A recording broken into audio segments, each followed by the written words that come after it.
The day when I heard first about the AI program, I was directly interested because we already are collecting a lot of data from our turbines, and we immediately thought, why not make use of it? And so we were very eager to join this program and are happy that we are already getting the first beneficial results.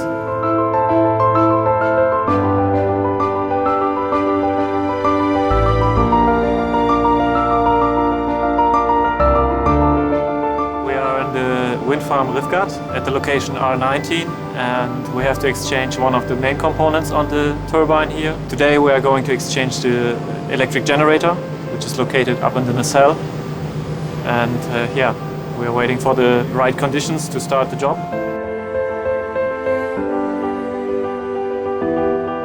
The big problem for the main component exchanges is that we cannot predict them, and if they happen we have to react. The turbine stands still, is not producing green energy, and we have to prepare all the processes, get the material, get the vessels and also the permissions to perform our operations for the exchange. And this means the turbine stands still between 30 to 50 days, and it would be great if we could reduce this still stand time to a minimum. Digitalization is a great tool for us to predict possible breakdowns of components, and if we use a smart AI concept and make use of the data we are already collecting, it would improve our processes, it would reduce our downtime, and it would of course make sure that we produce as much green energy as possible.